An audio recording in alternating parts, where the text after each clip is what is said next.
Good afternoon. Thank you all for coming. My name's Dean Godson. I'm Director of Policy Exchange, and this is the latest in our series of events on the great issues of the day. What do we want from the next Prime Minister? We've got this wonderful panel at short notice, fantastic audience also at short notice, and we'll be taking their comments in alphabetical order because anything else would be interpreted as politics and too invidious.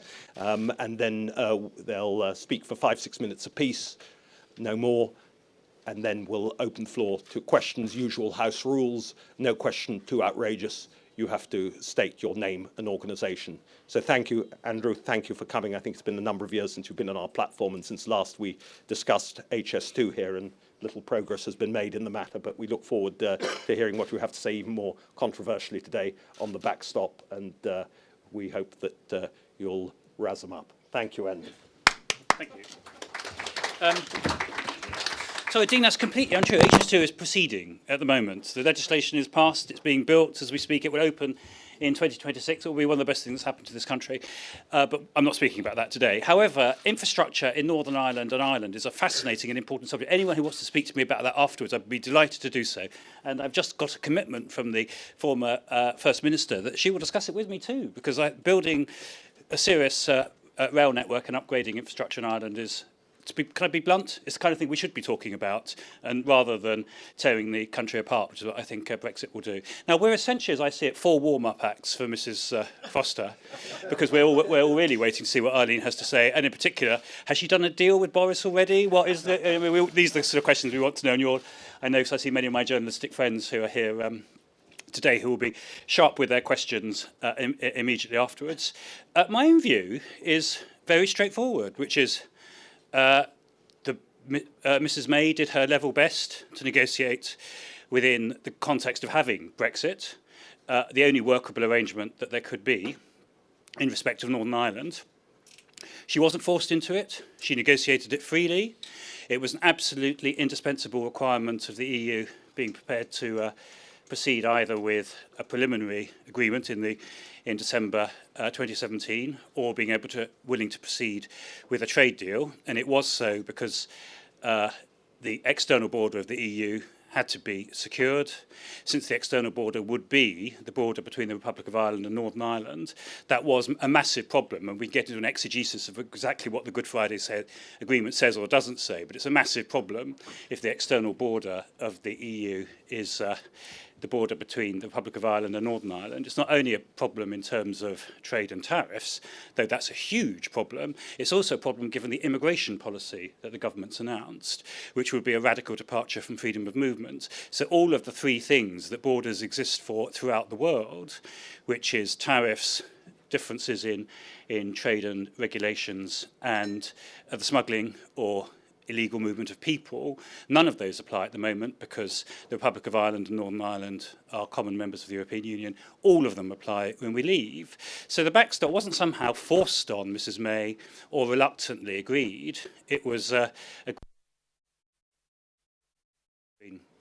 government of the United Kingdom and the government of the European Union. And it only became controversial when, first of all, Mrs. Foster said that she objected to it because of the implications for relations within the United Kingdom, and of course then when, and we'll hear from Graham in a moment, when it became controversial in the Conservative Party. But in her famous speech moving the first of her 3 attempts to get the Brexit deal through the House of Commons, remember Mrs. May said there was no alternative. It doesn't matter whether you chuck this out, there is no alternative.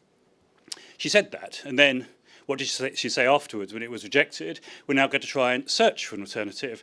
Well, it's at this point that the situation becomes positively Orwellian, if you're a kind of impartial observer like me, which is what did Mrs. May then say, having said herself that there was no alternative before, there not being any obvious alternative to, no one has yet developed a border that's in the cloud, that doesn't involve any customs checks or forms or any form of bureaucracy. And of course, because we are a mature democracy, people check. So when people started saying the Norway-Sweden border, the Canada-US border, the Swiss-French border, some of us actually went to visit these borders and discovered that they are not seamless, without impediment and frictionless. On the contrary, they involve dogs, they involve big queues of lorries, which you get even on the Swiss-French border. They involve checks. They involve all of these things which borders always involve, and there's no way of avoiding it. So what did Mrs May do faced with this predicament? She said that the government would seek for alternative arrangements. And then, because there were no alternative arrangements, she set up an alternative arrangements working group. Now, the alternative arrangements working group is straight out of Orwell. Because you don't have any alternative arrangements, you set up an alternative arrangements working group, and you put on it all the people who are supposed to be the people who have announced in advance that there are alternative arrangements. Many of Graham's colleagues who simply pronounced that there were alternative arrangements. They were going to be in the clouds. They could involve a time-limited backstop, except it's not a backstop. It could involve a unilateral right to withdraw, except, of course, then it's not a backstop either. Well, the Alternative Arrangements Working Group, which I don't know if it still exists. I'm not quite sure what does and doesn't exist at the moment in the state of Her Majesty's government. But if it does exist, it hasn't yet produced any alternative arrangements. And can I make a prediction to you that despite everything that Boris Johnson is saying, there will be no alternative arrangements? There can't be any alternative arrangements. You either have a border or you don't have a border. It's as simple as that. The idea that there might be some frictionless thing in the cloud and all of that, which no one else in the world has yet managed to do, is for the birds. That's not going to happen. So the question is whether Boris can dress up the Northern Ireland backstop in a way which is called not the backstop. I mean, it needs some Orwellian name, doesn't it? It needs the alternative backstop, but it needs to be exactly the same as it is at the moment, which is an agreement between the European Union and the United Kingdom that essentially Northern Ireland will stay in the European Union once Great Britain has left, because that's the only way you can ensure that there isn't a border. That will have to be the deal. And then the question is whether Graham and his colleagues and Mrs Foster will swallow it. And that is the big issue in British politics at the moment, that when the not the backstop is proclaimed, which is the backstop, will Graham announce that it's fundamentally new and different and vote for it? And will Mrs Foster vote for it and the DUP vote for it or not? If they do, then Mrs May's deal will go through the fourth time called the new deal, called the Boris deal. It will be shiny and new, but it will be exactly the same. If they vote against it, then it goes down, and then we need the real alternative arrangement, which is the alternative arrangement to Brexit. Thank you very much.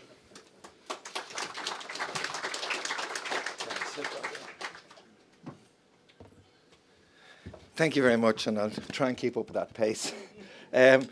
Firstly, I'm going to obviously speak from a Dublin point of view, because that's where I'm based and where we've been looking at the backstop from an Irish perspective. Our Minister for Finance said yesterday that, we're coming to a fork in the road, and I think he's right as to, what decisions are made in the next few months are going to have a huge effect on relations within these islands and the future of certainly of Ireland. And it's coming against the backdrop of probably the worst Anglo-Irish or British-Irish relations for a generation.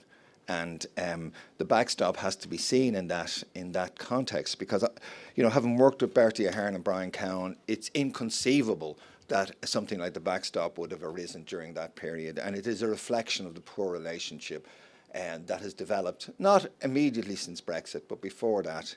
The British-Irish relationship has essentially been neglected by both Dublin and London. I think that's a fair point to say, and that I wouldn't say Brexit was the camel, maybe the boulder that broke the camel's back, but it came up against a background where, as I say, the basics had not been looked after. And the relationship is very, very important, economically, socially, politically, every other way. But unfortunately, as I say, certainly since about 2010, with change of governments in both Dublin and London, neither of the new administrations took particularly interest in this. Now, I come from the basis that, and having worked on the Good Friday Agreement, that in football, the best thing to do if your team is playing badly is to go back to basics. And I think we should go back to what has been successful. And one thing I should say is it simply wouldn't be possible for the Taoiseach, Leo Varadkar, to unilaterally agree to a time limit on the backstop. I've been writing that in the newspapers. I have a column in one of the Dublin newspapers, and I've been calling on him all the time to help our friends across the water by agreeing to a time limit, a sensible time limit, maybe 2 to 5 years for the backstop. It simply wouldn't be politically possible for him to do that. So what I really believe is the only way you get agreement is to broaden the agenda. In 1998, the Good Friday Agreement was successful because you got buy-in at the very top level, in other words, the two heads of government, and you got a broader agenda. I think if you're going to look for concessions from Dublin on the backstop, there has to be something else in the agreement that makes Bertie Ahern or not Bertie Ahern, he's my old boss, Leo Varadkar go back to his people and say, you know, it's a balance. And clearly the Good Friday Agreement, despite all the genuflection and the adoration, is moribund at the moment. It doesn't really exist other than as a terrific shining light in the distance, but all the mechanisms established under it are botched up. The Good Friday Agreement is essentially an agreement between Dublin and London. It's registered in the United Nations as the British-Irish Agreement. The only two people who signed it were the Taoiseach and the Prime Minister. Yet, neither of the holders of that office in recent years have actually operated this agreement. You look at the issue of the institutions established under it, whether it's the Assembly, whether it's the Northern Ireland Executive, whether it's the North-South Ministerial Council, whether it's the implementation bodies, none of them are functioning. So I think you've got to merge the whole business of maybe bringing about a Good Friday Mark II and the backstop and a few other areas into one set of negotiations. And I would call on a future British Prime Minister to have a political initiative to create a new arrangement. And I think it would be much easier for Leo Varadkar to get off the hook that he's on at the moment if there's other changes which make maybe the Assembly and the Executive in Northern Ireland more functional. And you know, some of the actual mechanisms that were put there in 1998, we were actually used to call them stabilisers on the bicycles. Well, stabilisers are a very good idea if you're learning to ride, but after a few years, they may actually stop you actually becoming fully competent in the area. And I think some of those areas could be looked at. In regard to the backstop and the use of the border, part of the reason and part of the difficulty on the backstop is that we have all put up red lines. And there's this idea that the single market is some shining, simple, one rule right across the whole of the EU. Well, it's not true, because look at the Canary Islands, there's no VAT. You can make arrangements locally, particularly for areas which are called the outermost regions. So Ireland is going to be an outermost region, the whole island of Ireland. So if we're going to introduce a frictionless border, and the United Kingdom is going to do its own trade deals, there will have to be unique relations on unique arrangements on the island of Ireland. It won't work any other way. On the issue of immigration, the kind of discussions it had was that the UK is going to enforce its immigration restrictions much more at the employment level. So, for instance, there's nothing stopping somebody from Eastern Europe flying into London and coming in that way. They don't have to come across the border because there's no plan to have a visa requirement. So the enforcement can be done at employment level. My view is that if you had a major initiative, and remember the Good Friday Agreement was put together in the last 2 weeks. There were 2 years of negotiations which went nowhere, but the last 2 weeks was very intensive and a huge amount of work did it. So I don't believe that there isn't enough time for a new, say, British-Irish agreement which would get rid of the backstop and would introduce some changes on a broader canvas. And I don't think we're restricted on time like that. One of the central themes of a new agreement would be the agreement, but sorry, my bad throat, would be that both governments would make the objective of a frictionless border at the centre of it. As I say, if you're going to do that, you have to, if the Irish government is going to insist on a frictionless border, then they have to accept that there will be some local minor and changes to the single market. It just doesn't work. I thought it was particularly bad, I don't want to be always attacking my own government, that when challenged some of our spokespeople by that they may be forced to introduce a hard border in if there's no deal, And they said, well, we'll insist that the British live up to their WTO obligations. So in other words, the Irish government was going to use the World Trade Organization to insist on the British government helping to establish a border. I thought that was particularly bad. Personally, and I don't want to keep rabbiting on, I'm quite optimistic because everybody at the moment is discontented. The Irish have a huge incentive to do a deal. The British have a huge incentive to do a deal. In reality, as every politician will tell you, their first obligation is to be re-elected. And if they don't deliver Brexit, or real Brexit, they're toast, as I say. So in the end, Boris Johnson or Jeremy Hunt will have to go for a no deal if that's all that's there for it.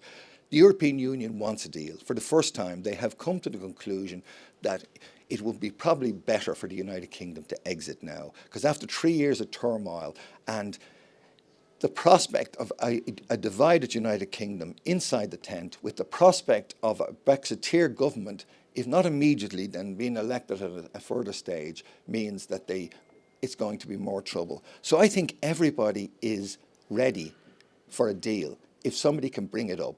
And I do believe that if you broaden the canvas on the island of Ireland, the Irish government might be able to swallow the time limit on the backstop. Thank you.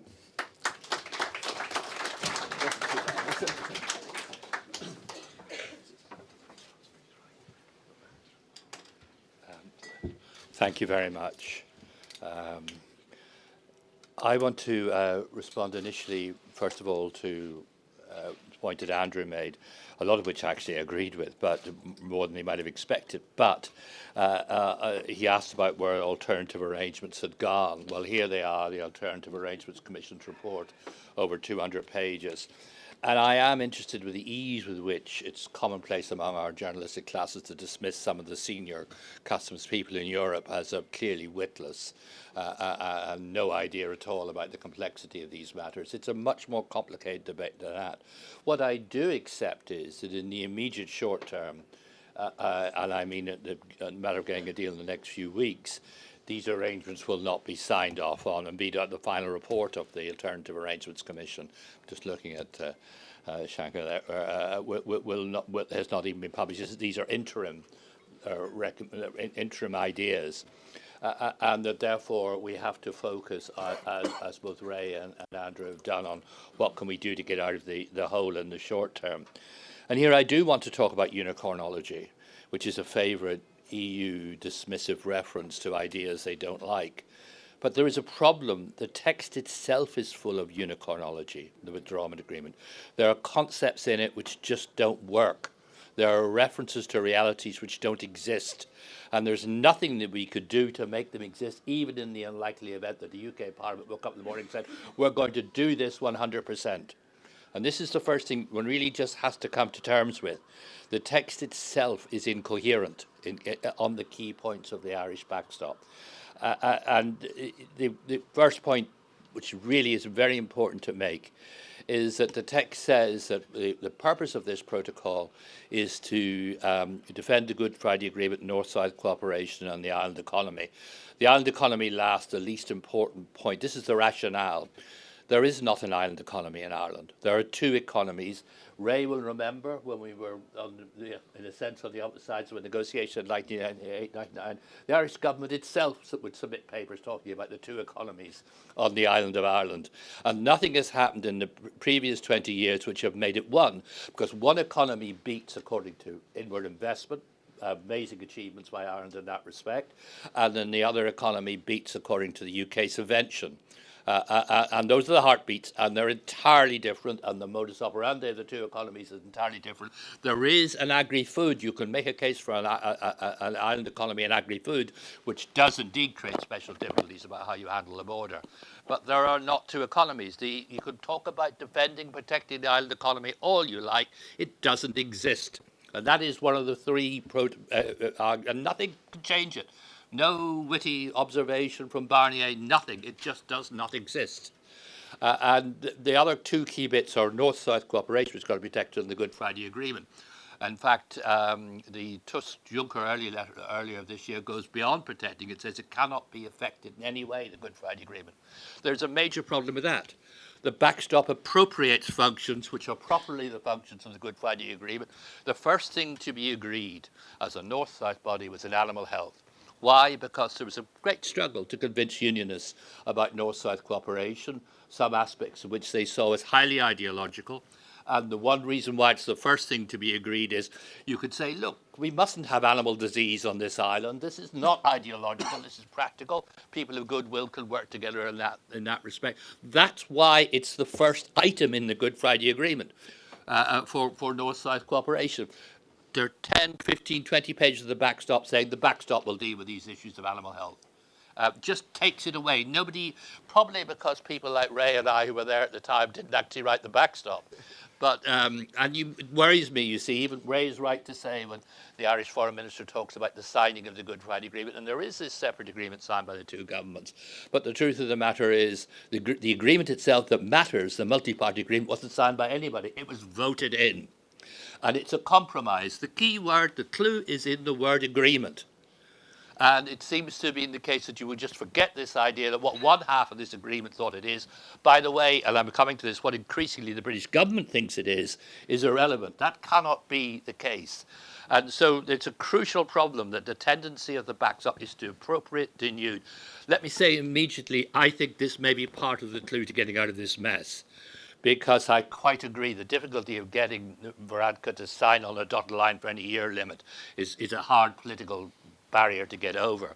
On the other hand, an agreement between ourselves and the EU which accepted that the British government had a major concern on this point, that the backstop tends to suck the life out of the Good Friday Agreement, and it undoubtedly does, because it takes its functions and it puts it under a different body, which is, by the way, totally undemocratic in its nature.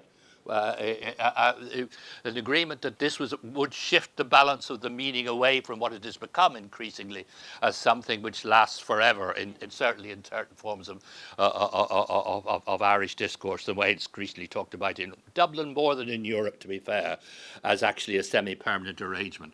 So an agreement respecting our difficulty on this point would, I think, be helpful.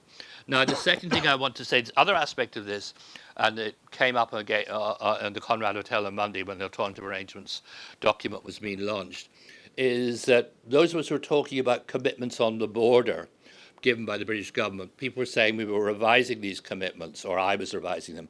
Actually, I'm not revising them. You need to understand what the government's commitment was in a transitional agreement. The government's commitment is no installation. I completely agree with that. There's no need for installation for people to attack. And there should be no hard border. And there should be no related checks to that objective. And the governing concept is there should be no hard border. The question is, what actually is a hard border?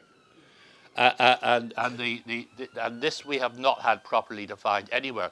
Now, in my view, because I heard it said in Westminster Abbey last week, we have the finest civil servant in the world. It is impossible that our civil service forgot our commitments under the United Nations Security Council Resolution 1373, which commits us in the area of border security, particularly in these tricky borders where there's smuggling, where there's terrorism, where there's money raised for terrorism because of it, which undoubtedly the Irish border is, and undoubtedly also the car which was involved in the attempt to kill a policeman 2 weeks ago was the Dublin number plates and so on, particularly in these rather tricky borders. In these rather tricky border areas, we have to have, quote, we signed it, we passed it at the Security Council in 2001, and the Irish government was on the Security Council agreement, effective border controls. And all I'm saying is we are still bound by effective border controls. The idea, and effective border controls are not workable if you say there's no check anywhere, and I'm absolutely certain that we have to live by what we agreed to at the United Nations and which the Irish government agreed to. And I can't believe for a minute that either government wants to depart from that. So it is not going to be Liberty Hall on the border, which people assume. And of course, the great thing is to say to the British government, You must protect the single market, but the normal means by which you could protect the single market, we won't allow you because of the peace process. That's the bind that the British government is in, or in the opinion of many, but it isn't quite in that bind. And it's certainly people who wish to smuggle, pollute the single market ought to be subject to the normal operations in and around a border to prevent them so doing. It's as simple as that.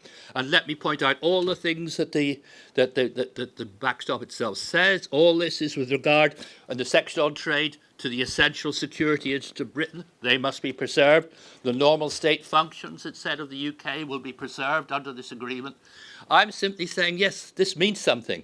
The normal state functions of the UK must be observed, must be maintained. The section on trade says we must have special arrangements to deal with fraud and illegal activities, which of course is essentially what's going on in and around the border, and which even at this moment deprives the Exchequer of a very large part of its income. And it used to send George Gordon Brown mad when he was Chancellor, the degree of smuggling and degree of loss of money to the Exchequer. So what I'm trying to say here is that if we properly understand what these texts are, and actually we don't have to disaggregate the backstop, it has to be translated. There are opportunities here. And my final point on this is there's much talk about the return of paragraph 50. That's giving a role to the Northern Irish Assembly in the development of affairs in North Southry in this respect, which is very important and likely to be in any new bill that comes before the House of Commons. Again, you need to know that the European Union accepts that. Because the European Union, when Theresa May tried to raise it at Salzburg, she was laughed and humiliated in Salzburg for saying, hold on a minute, this is an undemocratic body determining the large parts of the commercial life of Northern Ireland. What's the Northern Ireland Assembly got to say? It must have a role here. So we need to know now that they understand that such an arrangement does allow for a role for the Northern Ireland Assembly. And this, there is no time to waste on these discussions.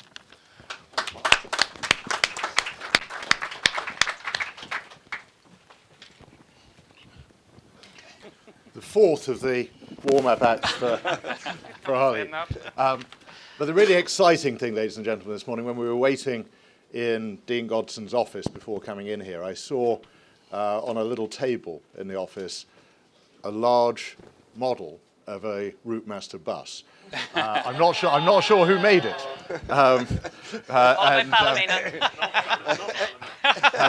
He's yet to paint the people inside.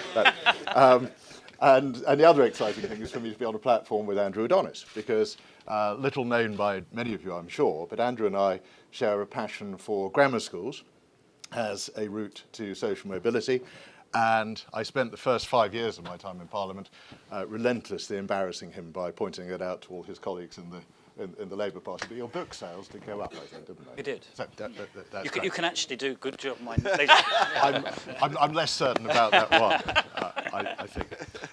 But the two really important things I think that have happened this week in regard to the progress of the EU exit issue are the interim report of the Prosperity UK Working Group. I see Shankar Singh in the audience there. A really important effort and a serious effort to arrive at what the shape of those alternative arrangements might be. And Paul Bew's paper for policy exchange, which highlights some of the inconsistencies between the backstop and the Good Friday Agreement, and the fact that actually we need to find a new way forward. I think it was Andrew who referred to the genesis of the backstop and the way in which this was created by the British government and the EU negotiating partner. But of course it is important that we bear in mind the attitude and the requirements and expectations on the UK side as well as the Irish side. And inevitably the Irish border is a difficult issue precisely because it is the Irish border and all of the history that goes with that and all of the sensitivities that go with that need to be addressed.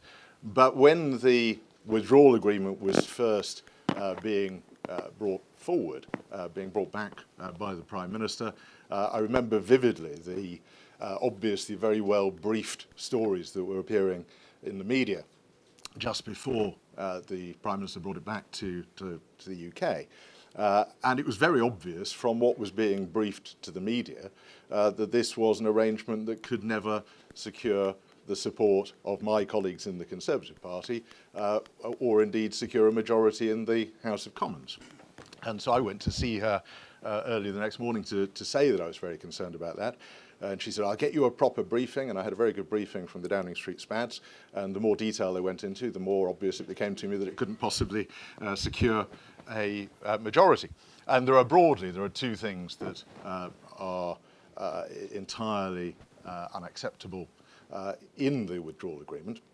The first, from a British Conservative point of view, the first is, of course, the backstop and the possibility that it could usher in permanent arrangements for the whole of the United Kingdom and also treat the Northern Ireland separately and differently in perpetuity from the whole of the United Kingdom.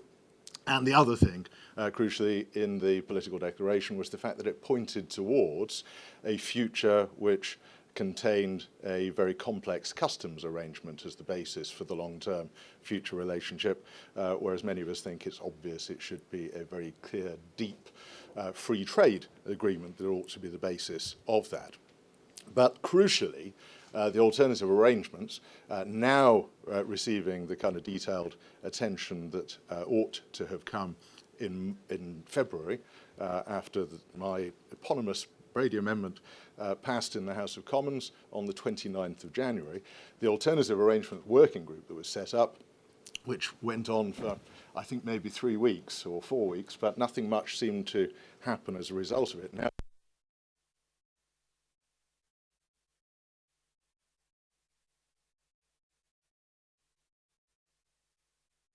a long-term future shape of our relationship is going to be with the European Union.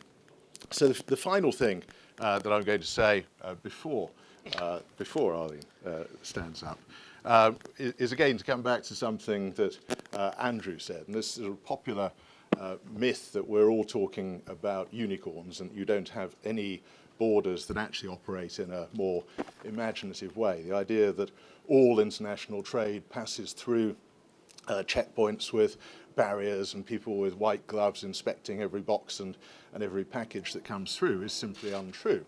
And I give you as an example, not Norway and Sweden, but I was talking a couple of years ago to the guy who runs the port of Bristol, who said to me, Graham, you know, I got £17 billion worth of trade coming in and out of the UK through this port every year.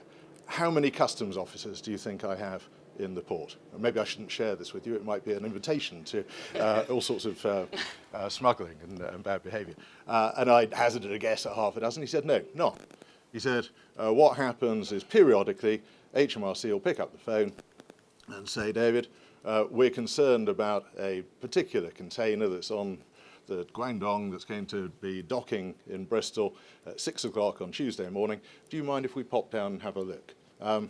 This is the reality of most of these customs arrangements, is things done in advance, things done online, things done using trusted trader status, things done using technology in an intelligent, sensible way, and an intelligence-led approach to enforcement. And there's no reason why that can't be the fundamental premise on the Irish border too.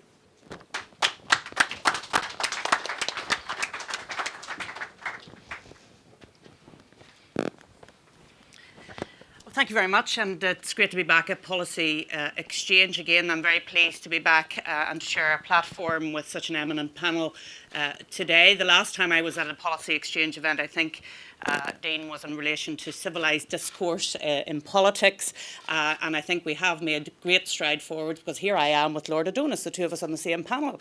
I think that's an incredible step forward.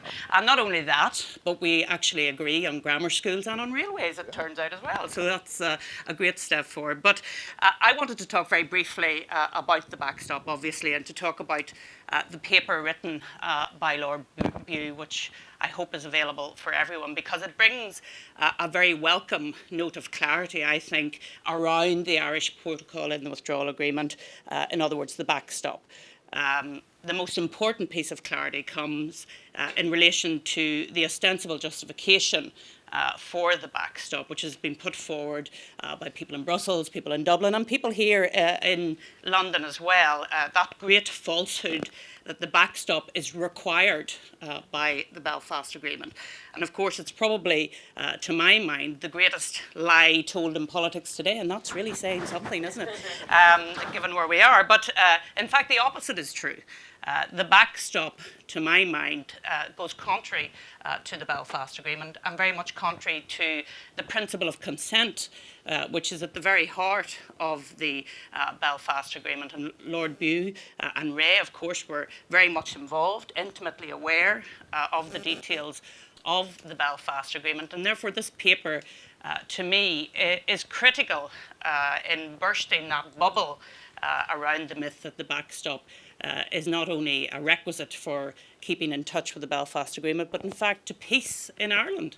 It goes beyond all hyperbole in some respects. Now we, the Democratic Unionist Party, had warned the Prime Minister in December 2017 about concerns we had in relation to the joint report. At the time we knew that there were real and present dangers with paragraph 49. Indeed, we had the insertion then of paragraph 50, which Paul has talked about today, but which hasn't been recognised by the European Union. The European Union apparently said to the Prime Minister that that was a matter for her. If she wanted to put paragraph 50 into place, that was a matter for her, despite the fact that it was in the joint report at our insistence back in December 2017. But despite our advice, the Prime Minister proceeded to the next stage, and unfortunately our concerns were validated then by the insertion of the Irish protocol in the withdrawal agreement. And so that backstop, as it has become known, establishes that permanent UK-EU customs union. And of course the indefinite nature, the permanent nature of the backstop has been confirmed in a number of opinions by no less a legal brain than the Attorney General in November of last year and indeed in March of this year again. The protocol creates checks between Great Britain and Northern Ireland and is a clear breach of the very many promises which the Prime Minister not only gave to us but made in the House of Commons about protecting the Union. And as Unionists, first and foremost, we cannot allow a backstop which will damage the Union economically. From our perspective, our main trading destination, of course, is Great Britain, and therefore we need to maintain that. Constitutionally, it's so very important to us, and politically as well. And so then to the amendment which became known as the Brady Amendment. And for us, that was a huge step forward. It was an acknowledgement by the House of Commons, the only time, of course, when a majority was present in the House of Commons, because the flaw had been identified and there was a mandate then to go and seek a change to the withdrawal agreement to make the withdrawal agreement acceptable to the House of Commons. And of course, what should have happened is that government should have proactively engaged to deal with that issue of the backstop, but regrettably that didn't work, and it didn't push ahead in the manner in which it should have. But now I think there is an opportunity. There is an opportunity, and we've heard about the alternative arrangements and Prosperity UK conference on Monday of this week. I think there is an opportunity for our new Prime Minister to deal proactively with the issue. I'm heartened by what I've heard from both Boris and Jeremy in relation to these issues. And what we need to do is unlock the withdrawal agreement and deliver on Brexit, and to get a deal that works for the whole of the United Kingdom, and that Northern Ireland can be very much an integral part of that. Just in finishing, Mr. Chairman, I want to say a final word on the Union. The very reason I'm involved in politics, and I believe that post-Brexit, the Union, the United Kingdom, has more relevance and is more important today than in any time in its history. And I strongly endorse Lord Bew's whole of the Union approach, which he indicates in his paper, to preserving cohesion and having that territorial integrity of the United Kingdom at its heart. Northern Ireland is 100 years old in 2 years' time, in 2021. And as well as looking back, I think we need to look forward, and we need to look forward to the next 100 years and what we can achieve together as a united kingdom. There's been much talk recently about the disunited kingdom, but for me, the United Kingdom is so important in so very many ways. And we've heard a lot from George Orwell today, so I thought I would close this panel session with a quote from that great academic and writer C.S. Lewis, a great East Belfast man. And he said, "There are far better things ahead than any we leave behind." So let's all be positive. Thank you.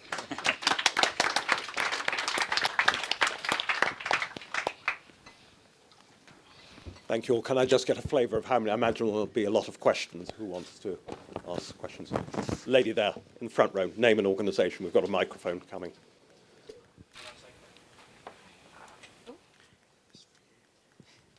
Sorry. Thank you. I've got to hold both.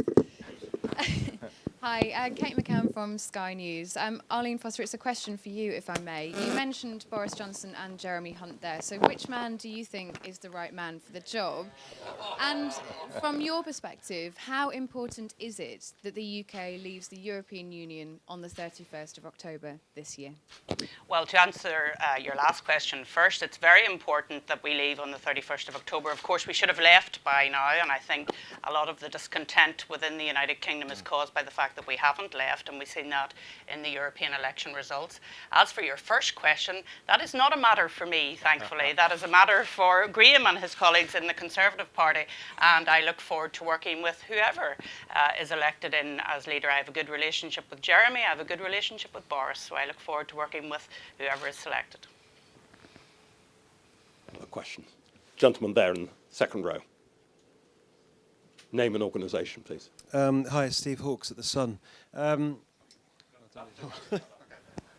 Another one for Arlene, I'm afraid. Can I just press you on your answer to Kate? Is it do or die about October 31st? And secondly, what makes you think they're a better negotiator than Theresa May, either Boris or Jeremy Hunt? I mean, you were quite scathing in a way about the failings of the current or the previous administration. What makes you think that Boris and Jeremy are going to magically be able to solve this in a matter of months? Well, I think there were fundamental mistakes made quite early on in relation to the negotiations. We had been warning for some time that if the withdrawal agreement contained manners in which there were going to be barriers between ourselves in Northern Ireland and our main market in GB. Economically, that was going to be a problem, but constitutionally, it was going to be a huge problem as well. I think that the House of Commons very clearly recognised that with the Brady Amendment. My regret is that we didn't push harder enough, or the government didn't push harder enough to try and get that across to Europe, to say to Dublin in particular, that if you want to get a deal, then we have to deal with this. I think Dublin has played quite a role that has brought much damage to Northern Ireland and the relationship between Northern Ireland and the Republic of Ireland. If you look, and Ray is very right to say that we had very good relationships between Dublin and London, and actually between Dublin and Belfast before Leo Varadkar became the Prime Minister, and that has now fallen away. I really regret that, because what we want to have is a good relationship with our nearest neighbour.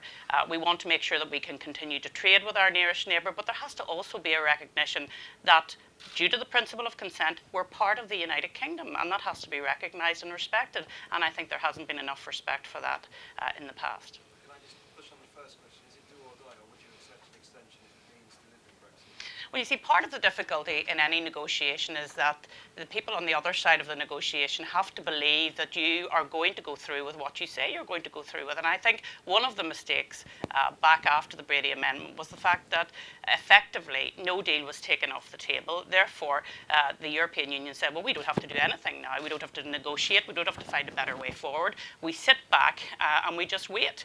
I think that was wrong. I think you have to keep no deal on the table. None of us want to be in a no deal situation, but you have to keep it on the table to get a better deal. And I think a better deal is achievable, and the way to achieve it is to deal with the backstop. No, I don't think we should go for any more extensions. I think we should focus, we really should focus on trying to deal with the flaw in the withdrawal agreement. Gentleman there in second row, name and organisation, please. Sure, Paul Brand from ITV News. Another question, I'm afraid, for Arlene Foster. I'm not afraid. It's that's okay. For you to Neither am ask any questions. You've been very clear that you think there shouldn't be another delay to Brexit. So the question that follows then is that could you support a Conservative government that delays Brexit for another couple of months after October the 31st? Well, you see, now we're into hypothetical situations, and as you know, I don't answer hypothetical situations because you have to deal with the politics of here and now. The politics of here and now are that we need to negotiate a better way forward for the United Kingdom, for Northern Ireland, and for our neighbours in the Republic of Ireland as well, because I do care what happens in the economy of the Republic of Ireland. It has an impact. As I once described Northern Ireland and the Republic of Ireland as like two semi-detached houses that worked together, had separate existences, but relied upon each other. So what happens in the Republic of Ireland has an impact in Northern Ireland and vice versa. So it is important that we find a way forward that works for all of us. Have you had conversations with both candidates informally, because one of them is going to be Prime Minister? Have you had any conversations about what you might be able to support in terms of as a party? Well, I have conversations with Jeremy and Boris all the time, and I am sure I will continue to have those conversations. Very good. Other questions? I'm just trying to get a flavour in the room. Gentleman there, front row, name and organisation. Stephen Walker, BBC Northern Ireland. I'm going to stick to course. Arlene, you talked about the union. Yeah. Are you sure, and my question has two parts to it on two separate issues, are you happy with the commitments that you've got from both candidates in terms of the union? And the second part of the question is your reaction to last night's Spotlight programme regarding Ian Paisley. And is it fit and proper if the allegations are proven that Ian Paisley's holiday was paid for by a foreign government? Well, let me address that last issue first. I think that serious issues have been raised by Spotlight. Obviously, I didn't see the Spotlight programme last night because I was here in London. I will have a look at it.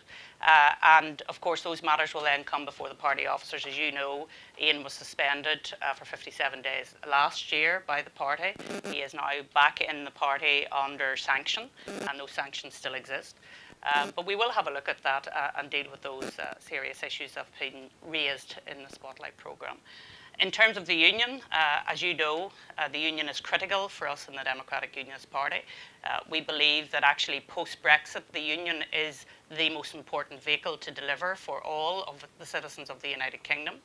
We are much stronger together than apart, and therefore I have been speaking to not just the two people who are running for the leadership of the Conservative Party, but many colleagues across Parliament about the need to strengthen the union moving forward. And it's something that Ruth Davison and I in Scotland have spoken about many, many times, about the fact that we need to strengthen the union as we move forward. And you currently have an investigation into Ian Paisley at the moment. Will you take on board what was aired last night? Well, as I say, we've dealt with the last time this came to the fore. Ian was sanctioned at that time. As I say, we'll look at the issues that have been put forward by the Spotlight programme last night again. Does it damage the party's credibility? Well, I've said we'll look at those issues, and that's what we will do, Steve. Just trying to get a flavour, see who wants. Somebody to ask a question of somebody other than Arlene Foster. Excellent. Delightful, though it always is, to hear her speak. Lady there in the third row. Thank you very much. Carol Walker. Just to ring the changes, a question for Sir Graham Brady. Obviously, the issue of the border on Northern Ireland is one of the concerns of people who are very worried about a no-deal Brexit. Do you think that it is true that there are perhaps 10 or even 15 Conservative MPs who, under those circumstances, would be prepared to vote to bring down the government? I've no idea, Carol. I think, from my perspective, it would be bizarre for any Conservative Member of Parliament to think that that was a risk worth taking, given the nature of the current leadership of the Labour Party. And I think the risk to our country would be such that I find it really improbable that that would be the case. Other questions for other panellists other than the leader of the DUP? We just see gentleman at the back, towards the back. Yes, with his hand in the middle, standing. Yes? Other than for Arlene Foster, for any of the other panellists. Peter Lilly, House of Lords. There is now a high probability that we will leave without a withdrawal agreement. In those circumstances, what will happen on the border? The British government and HMRC said there are no circumstances in which we will erect infrastructure or carry out checks on the border. Will anybody else? Lord Bew. This is a traumatic issue for the Irish government, as Ray has said. The Irish government does not, and there's today's reports, Peter Foster's reports yesterday, today's in the Times, all say the same thing. All the European countries are saying to Ireland, what are you going to do at this moment? Because ultimately there is no way out here. Ireland must either put up its own border, or it must, or there will be a check at Calais, and that then raises a gap between Ireland and the single market. That is why, and because the European governments are not happy with this prospect, that is why this is an opportunity for a deal and a new compromise. It's perfectly clear from everything that Chancellor Merkel says, things that she's said in public, where she's expressed her concerns about these outcomes in Ireland and the mess, essentially. She's not convinced it's under control. That's perfectly obvious. She's not convinced this is under control, there's a no deal. And that is why we have an opportunity. And if I could just add one thing, we're not quite so far from a deal as I often hear in the media, in the sense that in the period after the attorney, after Sir Graham's motion passed the House and so on, there's a lot of thinking and so on. And it's worth looking at what, in reply to Rees-Mogg, the reply of the Brexit Secretary, sanctioned by the Attorney General, of the sort of things that the UK government is looking for. And much discussed in terms of the points I've been making about where the Good Friday Agreement is actually potentially weakened by the withdrawal agreement and so on. And we're not, the idea that we are kind of a million miles from a possible breakthrough on this point isn't quite true. The position of the Attorney General already marks out in that reply, and the Brexit Secretary said, I've been given permission to say these are our positions for debate. And the real question is the European Union going to, knowing it's facing a disaster in Ireland, a terrible mess of one sort or another, and by the way, very bad for Northern Ireland, and let me say, as somebody who comes from a farming family in the south of Ireland, very, very bad for Irish farmers, and it worries me intensely, that outcome, knowing that, why have a terrible mess? Why should people lose their jobs when it's perfectly obvious how you can actually put together this compromise? And it's not perfectly obvious, not so difficult. And quite a lot of work has already been done with Sir Graham's amendment, with the statement that day by the Brexit Secretary of the sort of positions which will, again, I'm not going to speak for Ireland because I can't, but the DUP would not dismiss any such discussion out of hand. Lord Adonis. I hugely admire Paul's creativity and imagination. We all do. If you want to say more than that. I think this is all fantasy land.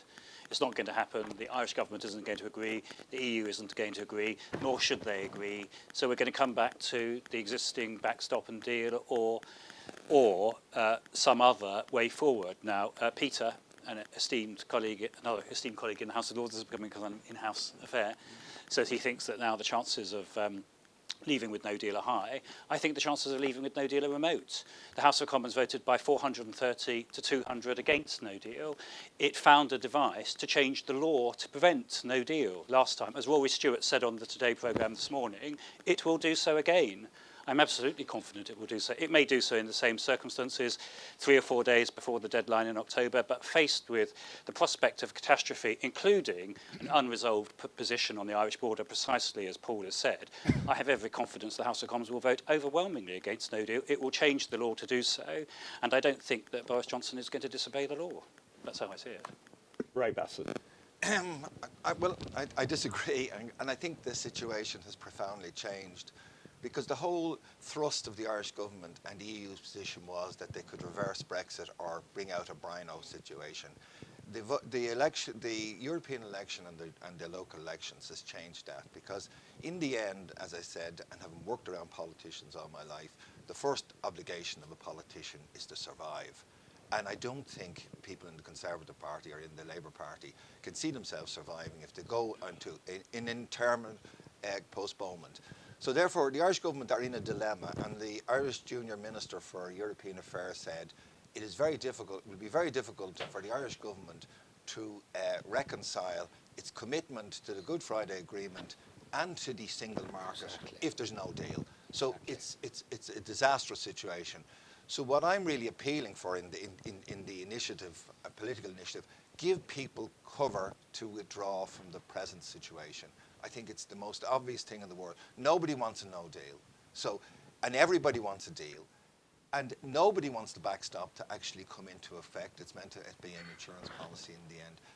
Therefore, I think we should give the Irish government in particular an opportunity to pull back from the, as Arlene said, tying the UK in perpetuity. For Brexiteers, I know some of them don't like this because they believe that even with a time limit, it's not a particularly good deal. But, you know, let's be creative.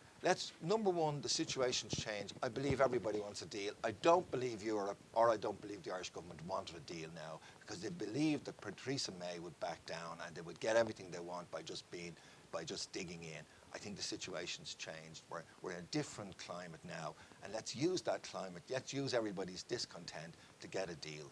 And the way to get a deal is to give the Irish government an opportunity to move back and to offer a substantive concession which meets the Brady Amendment. Just a lot of more questions, limited time. I'll just take them as groups of questions, so in threes. Gentleman there, been waiting patiently. Yes, name and organisation, please.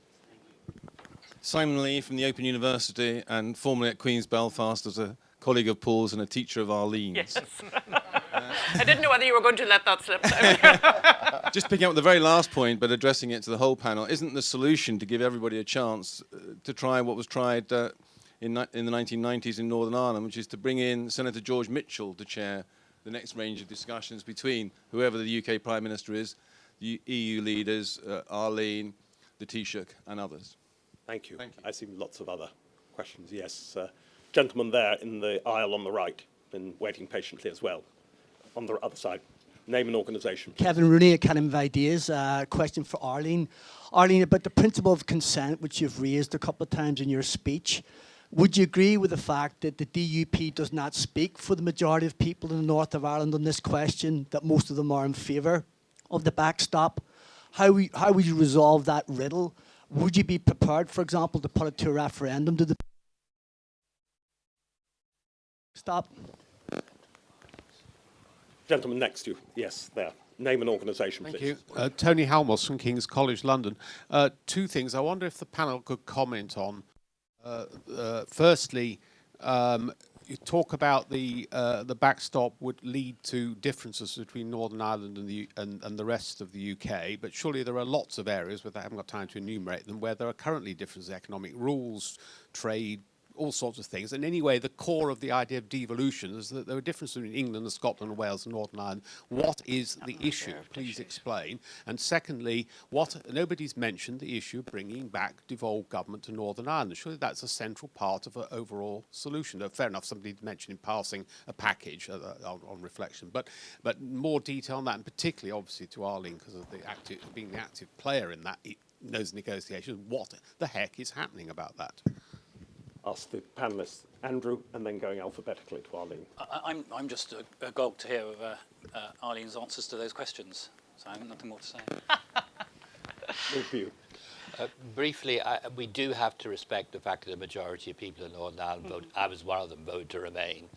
And that is an entirely serious point that he was making.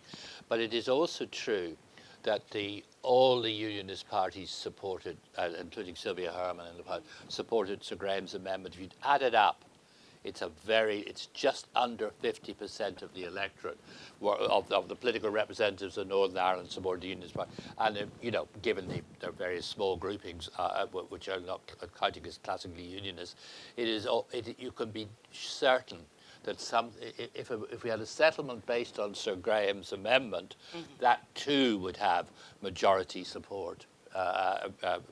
Just to point that out. What's wrong with this different treatment of Northern Ireland? Well, Arlene will put it better than I will, but I think, first of all, permanence. It's a status which we couldn't change without the agreement of the other side. And I always thought it was rather bizarre, having voted to take back control, we would be leaving a treaty arrangement which we can give notice to leave in order to join one that we can't, which seems quite bizarre. Secondly, Of course, in the context of devolution, different parts of the United Kingdom have different arrangements, but those are determined within the United Kingdom by the United Kingdom, and they don't have different external arrangements or rules for contact with other countries. Ray. I think you can always tolerate degrees of difference in regions. But my main objection to the backstop was it breached the Good Friday Agreement, and for me, or Belfast Agreement, that's my Bible. And I think that so many people paid lip service to it, and yet they all, the devil can quote scripture, but they weren't even quoting scripture. People were quoting stuff that wasn't in the agreement and ignoring huge areas of the agreement. I think this, my own belief is that we are much better off if, and I know my old boss party Ahern had this, if the Irish and British government came together and presented a solution rather than a problem. I think the Irish were used to some extent to put pressure on the British government. The backstop and the border was used as a weapon. I think if you look at what happened on the common travel area, where the two governments came together and produced a memorandum of understanding, and that was accepted, I think we would have been much better to go and decide maybe we could tolerate a bit of difference in the single market. In other words, something from the Republic could be occasionally checked on its way to Europe, and that if it was done in a consensual way and by agreement, particularly if it was done bilateral, I think it would have taken all the heat out of this. But my belief is that backstop was a political manoeuvre, not an economic manoeuvre, and it was used to put the UK on the back foot, and Ireland should not have being colluded in that exercise. Can I just say one thing before Mrs. Foster comes in? The question asked by her former tutor about a Senator George Mitchell issue. Some of us in the House of Lords have been pressing for months as to why such a figure has not been appointed to help re-establish devolved government in Northern Ireland. The first precondition for any of this is surely that there is a devolved assembly functioning and a devolved administration. I'd very much welcome Mrs. Foster's comments on whether such a figure should be appointed and why it hasn't happened so far. So a lot of questions to answer in a short period of time, but let me try and do that. In terms of Ray's point about how the Dublin government has approached all of this, they have placed their relationship with their European partners above their relationship with the United Kingdom, and I really regret that. And as a result of that, we have the backstop and we have this intransigence from Dublin in relation to trying to find a solution. To Simon's point about using the institutions of the Belfast Agreement, I think one of the regrets, and I've said this, I said it in Killarney about 18 months ago, is that the British-Irish Council has not been as active as the North-South arrangements were and when the Assembly was up and running, because the British-Irish Council could actually give a format for dealing with some of these issues. Agreement as well. Dealing with some of these issues. It became a point where Irish government ministers and British government ministers used to meet in Brussels, so there really wasn't much of a point in having that British-Irish Council's relationship to concentrate on issues around the British Isles. I think that's a mistake, and I hope that when we do get the next point I'm going to address about the Assembly over the line, that we can look at the British-Irish Council in a more proactive way, and I hope it will become reinvigorated again. In terms of the talks in Belfast, I'm here today. There are talks going on in Belfast. I have a team engaged in those talks today. Am I hopeful? Yes, I am hopeful, because we need to get devolution back into Northern Ireland to deal not only with the issue of Brexit, but to deal with all of the issues around health and education, which are piling up because we haven't had government for 2.5 years. And I am quietly optimistic that we might see some movement in relation to those issues. That's what I want to see. I hope it's what the other parties want to see as well, because I very much want to be back in there dealing with those issues. On the principle of consent issue, that of course is the principle of consent in relation to the constitutional position of Northern Ireland. It's not around the principle of consent in relation to Brexit. And I think very clearly, if there were to be a referendum, and I don't want a referendum because I think it's hugely destabilising, as we've seen in Scotland, if there were to be a referendum in relation to our membership of the United Kingdom, overwhelmingly people would vote to stay within the United Kingdom. So we shouldn't mix up the Remain-Leave argument with whether we want to be in the United Kingdom or we don't want to be in the United Kingdom. The two are completely separate. And Paul and others will tell you that very strong unionists voted to remain, very strong unionists voted to leave. And again, in the Republican side, you will find that as well. Very strong Republicans voted to leave as well. So we shouldn't mix the two of those up. In relation to the difference between wanting to remain the same as the whole of the United Kingdom in terms of customs and international treaties. Of course we want to remain the same as our sovereign Parliament, because that's where the power resides in relation to those matters. It doesn't reside in Belfast or Stormont. Belfast and Stormont have a devolved settlement, but it doesn't cover issues such as customs and international treaties, so that's why we do not want to be treated differently from the rest of the United Kingdom. I hope I've addressed all of the issues that were raised. Thank you, and I'm afraid I'm sorry because we're out of time now, but thank you all for coming. Thank you to our speakers. We'll continue to be